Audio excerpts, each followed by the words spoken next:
Have you ever been on a date that was electric? The conversation was flowing like wine, she's laughing, touching her hair, and then you walk her to her car. You lean in for the hug goodbye, and then the freeze.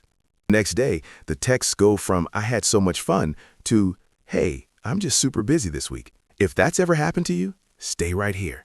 Because there is a very specific, almost invisible mistake that men make during a hug that doesn't just make things awkward, it kills attraction on a biological level. I'm not talking about being creepy or grabbing wrong. I'm talking about a posture mistake so subtle, you've probably done it 3 times this week without realizing you were actively pushing her away. And you're about to hear the story of a guy named Mark who learned this the hard way. Mark was a great guy. Great job, funny texts, genuinely kind heart. He'd been seeing Sarah for about 3 weeks, and things were heating up. One night, after a movie, Sarah stepped in close. She didn't want a handshake. She wanted warmth. She wanted connection. Mark wrapped his arms around her. But here's what his body did unconsciously. He tensed his shoulders up to his ears like he was bracing for a cold wind. He kept his hips a full foot away from hers. And then, and this is the death blow, he did the triple tap. You know the triple tap. Pat, pat, pat on the back, like you're burping a baby or consoling a teammate who just lost the championship game. Sarah didn't say anything. She just smiled a tight-lipped smile, got in her car, and drove off. Mark texted me later that week confused. "Dude, I thought we had a great time, but she's ghosting." I had to be honest with him. "Mark, you hugged her like you were terrified of her." Why it kills attraction. Here is the hard truth, and I need you to listen closely because this is the psychology they don't teach you in school.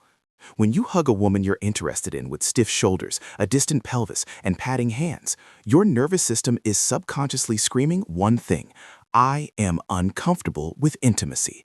And if she's an attractive, high-value woman, her brain picks up on that signal faster than a Wi-Fi router. She reads your body language and thinks, if he's this tense just standing me fully clothed, how is he going to handle any real pressure in life? How is he going to lead in the bedroom? Attraction is about safety and polarity. A mummy hug feels unsafe because it's rigid. The back pat, that's what your grandpa does. It says, I am your friendly platonic coworker. The solution, the polar bear principle. So what should you do instead? I'm going to give you the exact actionable fix right now. I call it the polar bear principle. Why? Because polar bears don't pat, they pull you in. Here is the step-by-step breakdown for a hug that creates a memory instead of killing the vibe. Step 1, the anchor, not the pat. When your arms go around her, do not lift your hands off her back. Place your palm flat on her mid to upper back. Let it rest there. Feel the warmth. When you keep your hand planted and still, it signals presence. It says, I am exactly where I want to be, and I'm not in a rush to leave. Step 2, the pelvic connection, the game changer. Now, don't make it weird. I'm not saying grind. I'm saying close the gap. A high attraction hug is a full frontal embrace. Your chest touches hers, and your hips are within an inch or two of each other.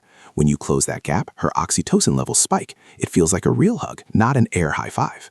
Step 3, the release grip. This is the secret weapon. At the very end of the hug, as you pull away, give her the slightest squeeze with your fingers on her back or waist. Not a hard grip, just a pulse of pressure.